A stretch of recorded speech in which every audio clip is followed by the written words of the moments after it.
है welcome once again to my channel Nirav Hingu. और आज के इस एपिसोड में मैं बात करूंगा खेचरी मुद्रा की।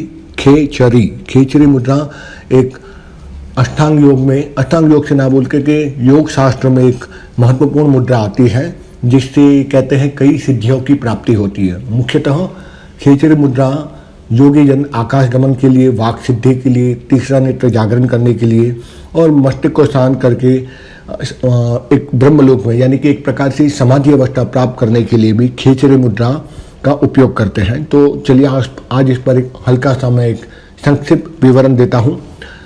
खेचरी मुद्रा क्यों की जाती है?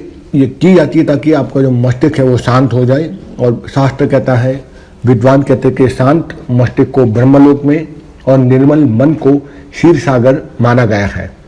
और मनुष्य की जो व्यष्टि वाली सत्ता रहती है और विश्व ब्रह्मांड रूपी जो सृष्टि रहती है, जो सत्ता रहती है, उसको आदान प्रदान करने में जो ब्रह्म चक्र है, जिसको ब्रह्मरथ भी कहते हैं, जिसको सहस्त्रधार चक्र भी कहते हैं और जिसको ब्रह्मरथ मार्ग भी कहते हैं, वहीं से होकर ये गुजरती है। यह मस्तिष्क का जो मध्य बिंदु है वो जीव सत्ता नाभिक है और साथ ही साथ यही सहस्त्रधार चक्र कमल भी है जिसको हम ब्रह्म चक्र भी कहते हैं। जो मस्तिष्क की जो मज्जा रूपी जो क्षीर सागर है उसमें विद्यमान भगवान श्री विष्णु के सानिध्य में लाभ लेने के लिए यह खेचरी मुद्रा की जाती है। पर इसमें साकार विष्णु का कोई ध्यान नहीं किया जाता। ध्यान मुद्रा में साधक को चाहिए कि वो चित्त को शांत करके बैठे और जीवाग्र की भाग को तालु की मूर्धा में लगे। अब जीवाग्र कहा जाता है कि जीभ को आप बाहर की तरफ निकाले, जिस तरह से महाकाली की जीवा आप पिक्चर में देखते हो, बाद में उसको मोड़ करके अंदर की तरफ उसको लिया जाता है गोल मटोल करते हुए, और साथ में उसको तालुका के ऊपरी भाग में तालु मूर्धा जिसको हम कहते हैं, यानी जस्ट अपर पैलेट, जिसको मेडिकल में कहते हैं अपर पैलेट, वहाँ अपर पैलेट ऑफ द टंग, वहाँ पर उसको लगाया जाता है और इसको बाद उसको सहलाया जाता है। सहलाने से जैसे मन बन स्पंदन किया जाता है। पुरातन काल में ये भी देखा गया है कि इसकी जो पेपल है जिसको हम कहते हैं मेडिकल्स में, उसकी जो तंतु होते हैं, ज्ञान तंतु रहते हैं, उसको पहले जो जीभ के नीचे रहते हैं उसको पहले काटा जाता था, जो कि आज के युग में बिल्कुल ही कठिन और असंभव बात है, करना भी नहीं चाहिए, वरना उससे पॉसिबल है कि आपकी आवाज़ चली जा सकती है। तो ये कभी ना करें।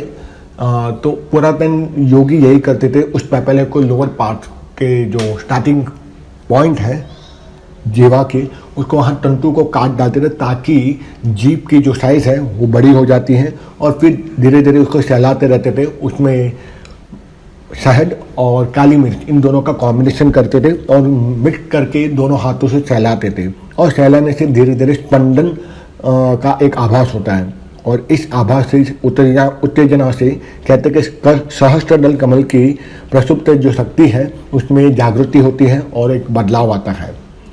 ये बंद छिद्र धीरे धीरे खुलने लगते हैं और योगी जन को आत्मा अनुभव होने लगता है और ये रसवादन जीवा के अग्रभाग में माध्यम से आपका जो अंतश्चेतना है, जिसको हम कहते हैं सबकॉन्शियस माइंड, उसका आपको अनुभव होने लगता है और यही खेचरी मुद्रा है।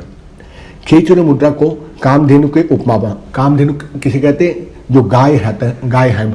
वशिष्ठ मुनि के पास ऐसी एक कामधेनु थी जो हर प्रकार की इच्छा की पूर्ति करती थी, इसलिए कामधेनु यानी काम यानी कि कामनाओं को पूर्ति करने वाली, धेनु यानी माता, एक ऐसी माँ जो आपके प्रत्येक मनोकामना की पूर्ति करते हो, उसे कामधेनु कहा गया। इसीलिए इस तालु मूर्धा की क्रिया को, जिसको हम खेचरी मुद्रा कहते हैं, इसको कामधेनु की उपमा दी गई है और जीभ के जो अगला भाग है वहाँ भाग पर उसको सहलाते हुए सोमपान करने की जो क्रिया को खेचरी मुद्रा कहते हैं।